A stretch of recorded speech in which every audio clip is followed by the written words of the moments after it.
Terima kasih Anda kembali bersama kami di Kompas Malam. Saudara, penabrak mahasiswa UI Hasya Atala dilaporkan orang tua Hasya. Penabrak yang merupakan purnawirawan polisi dianggap lalai memberikan pertolongan. Di hari yang sama, dengan rekonstruksi ulang, orang tua mahasiswa UI Hasya Atala melaporkan AKBP Purnawirawan Eko Budi Wahono, penabrak anaknya, dilaporkan ke Polda Metro Jaya. Polisi sejauh ini masih mendalami laporan tersebut.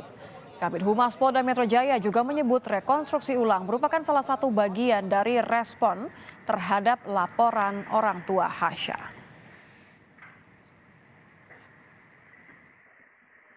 Rekonstruksi untuk menjawab itu, dan kemudian tentu kita akan melakukan proses pendalaman terkait dengan laporan Ibunda Hasya dengan Ayahanda Hasya. Ya, ini masuk bagian daripada itu. Tentu hasilnya nanti ya. Kuasa hukum keluarga almarhum Hasya bertanya-tanya mengapa polisi masih melakukan pemeriksaan padahal kasus sudah dihentikan. Untuk itu, laporan pun dilayangkan karena keluarga yakin ada unsur kelalaian dari penabrak Hasya.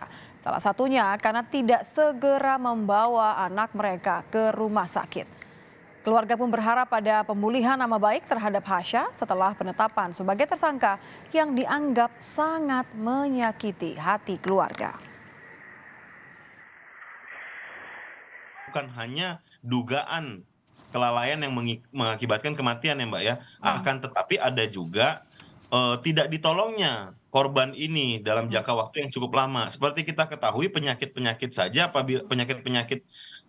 apabila kita tidak memahami golden time-nya, itu kan sangat berbahaya. Nah, ini korban sudah ditabrak harus menunggu 30 sampai 45 seperti itu Mbak. Artinya kan sebenarnya kita mau bicara undang-undang lalu lintas dan KUHP itu ada semua, tapi kita semua terfokus pada 310 ayat 4. Polisi telah melakukan rekonstruksi kasus kecelakaan yang menewaskan Hasya. Sementara keluarga korban di hari yang sama telah melaporkan kelalaian AKBP Purnawirawan Eko Setiobudi Wahono. Kita akan ulas bersama dengan Irjen Purnawirawan Arianto Sutadi, staf ahli Kapolri dan pengamat kepolisian dari ISES, Bambang Rukminto. Selamat malam Pak Arianto, selamat malam Pak Bambang. Selamat malam Mbak, selamat malam Perisa.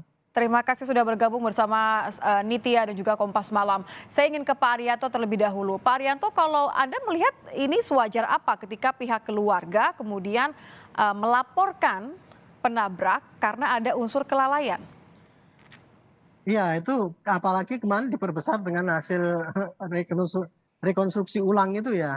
Kan itu diekspos bahwa ternyata setelah ditabrak ada waktu 30 menit, ambulan baru datang, kemudian baru 15 menit kemudian baru ditolong kan, kurang lebih begitu. Akibatnya kan dari korban ini yang tadinya merasa dirugikan karena intinya bahwa keluarganya meninggal kok menjadikan tersangka. Betul. Kemudian ini ternyata meninggalnya itu karena telat kan gitu kan, telat mentreatmentnya itu, sehingga akhirnya kan ya dia merasa dirugikan, ya itu hak dia untuk melapor. Dan sekarang polisi sekarang kan jadi dipaksa ini. Karena tadinya Pak Eko-nya itu tidak dijadikan tersangka, ya. Ketika kecelakaan pertama kali itu kan umumnya orang akan menduga kan, ini mahasiswa ini meninggal karena apa? Oh ternyata karena keblitas mobilnya, jeepnya Pak Eko kan gitu kan. Karena ada pula CCTV-nya ya Pak ya? Iya. Oh namanya apa? Tersangkanya yang melitas Pak Eko, kemudian yang nyetir dia. Nah mestinya begitu datang itu bisa dijadikan tersangka, calon tersangka ya. Tapi itu dalam tahap penyelidikan kan gitu. Oke, ini maksud Anda penabrak ya, penabrak yang kemudian seharusnya dari awal tetapkan sebagai tersangka. Mau tidak mau tetap bisa dijadikan tersangka. Perkara nanti kemudian diperiksa-periksa, kan itu kemarin dalam gelar kan kebanyakan kan mengarah kepada Pak Eko, nggak bisa disalahkan karena begini. Tapi waktu itu kan posisi dia sebagai saksi. Akibatnya apa? Walaupun dia tidak terbukti untuk tidak salah, tidak dihentikan penyidikannya. Seandainya kemarin itu begitu penanganan pertama itu kali itu ya, dia jadikan tersangka gitu ya, dalam penyelidikan pertama kali dia mengatakan, oh ini memang pidana ini, dan dia patut diduga sebagai tersangka karena dia melindas kan. Cuman untuk membuktikan dia tersangka benar kan pakai penyidikan. Nah penyidikan itu kemudian dia manggil saksi, kemudian lihat visum, dan kemudian menyelidiki kenapa matinya dan sebagainya. Nah di situ baru bisa ditentukan Pak Eko ini memenuhi syarat nggak untuk jadi tersangka. dihentikanlah itu gitu. Oke, Pak Kemarin Bambang, Anda gara-gara yang sepakat dengan Pak Rianto kalau saja itu dilakukan dari awal, ditetapkan sebagai tersangka karena penyebab kematian terlebih dahulu yang diusut, keluarga kemudian tidak akan sakit hati, kemudian tidak akan menggunakan alasan kelalaian untuk kemudian melaporkan balik penabrak? Benar, polisi dalam hal ini kan menggunakan laporan model A ya. Jadi pemeriksaan langsung oleh kepolisian ketika ada kejadian gitu. Hanya sayang kemudian yang dari hasil pemeriksaan itu korban malah dijadikan menjadi tersangka. Ini menunjukkan polisi tidak memiliki sensitivitas sosial dan memiliki empati. Tugas pokok kepolisian itu salah satunya adalah melayani, melindungi, dan mengayomi masyarakat.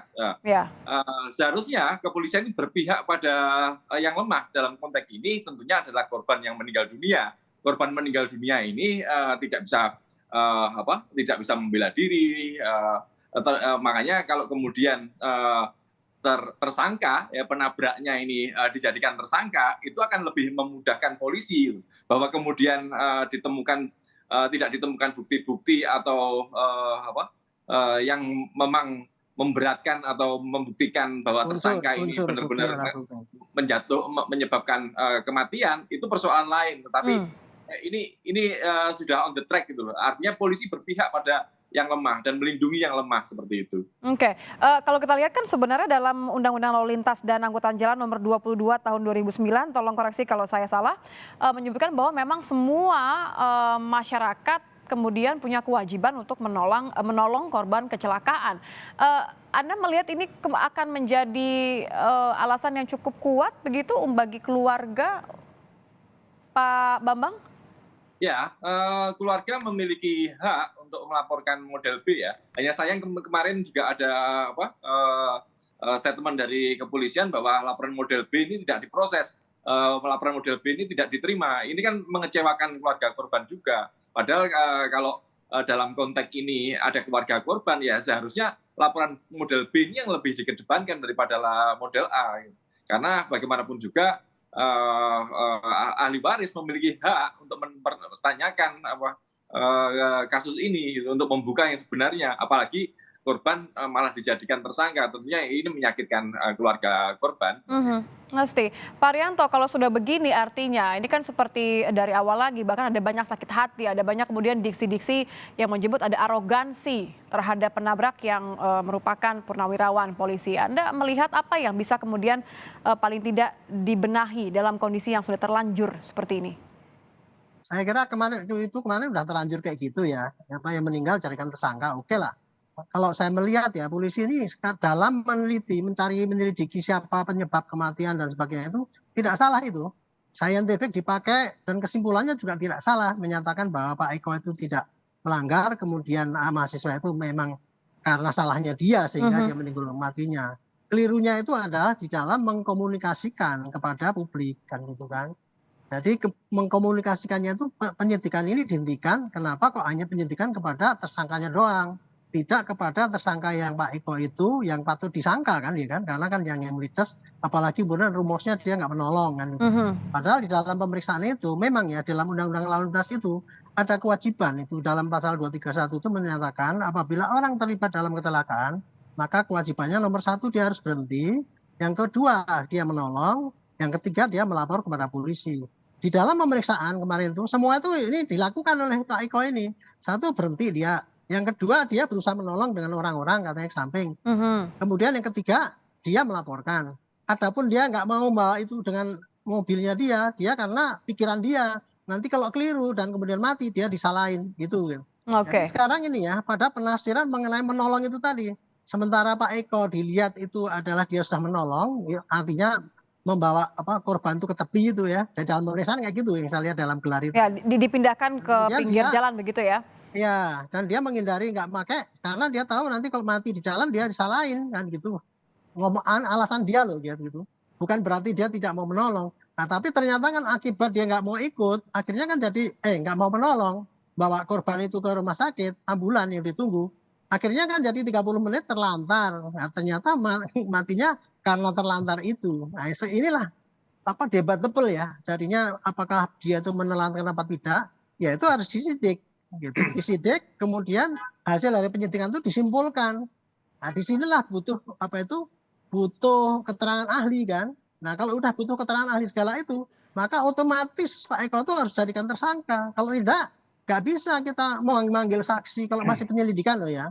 Itu nggak bisa kita manggil saksi, minta visum dan sebagainya. Tapi kalau udah masuk pada penyidikan, bisa. Untuk masuk pada penyidikan maka harus dikirim SPDP siapa tersangkanya. Perkara nanti kemudian kalau diperiksa ternyata tidak cukup unsur bukti ya dihentikan. Gitu. Jadi sebetulnya tidak masalah ini. Cuma masalahnya adalah karena udah telanjur komunikasi yang kurang baik dan polisi selama ini udah dicurigai tidak memihak pada rakyat, kemudian hukum tumpul ke sana, tajam ke atas, tajam ke bawah dan sebagainya. Itulah yang sehingga menambah-nambah a priori ya pada polisi itu. Jadi Anda melihat bahwa kalau sudah ada laporan seperti ini tetap harus dilanjutkan, tidak boleh ada yang ditutupi dan niatnya harus tadi sama. Baiknya kemudian menetapkan tersangka terlebih dahulu, pembuktiannya akan melihat nanti, begitu Pak Arianto? Ya, tidak ada salahnya kok. Diterima laporannya, kemudian diperiksa ulang. Kalau dulu kan periksa ulang kan karena tersangkanya itu asumsi ya waktu itu. Tersangkanya adalah mahasiswa itu. Nah, sekarang karena itu Pak Eko dilaporkan sebagai pelaku, otomatis kan dia sebagai tersangka dia nggak apa-apa jadikan tersangka, kemudian nanti nyari saksi-saksi yang lain. Dihitung itu apakah benar dia itu unsur kesalahannya ada apa tidak. Nah, kalau tidak ada ya dihentikan, kalau ada ya dikirim. Kalau ragu-ragu ya dikirim aja, nanti jaksa pengadilan yang akan membuktikan bahwa dia itu tidak. Transparansinya kayak gitu sebenarnya. Anda sepakat Pak Bambang bahwa ini kemudian akan satu mengobati sakit hati dari keluarga dan kedua mengembalikan semuanya on the right track? Ya benar, proses hukum itu harus dijalankan.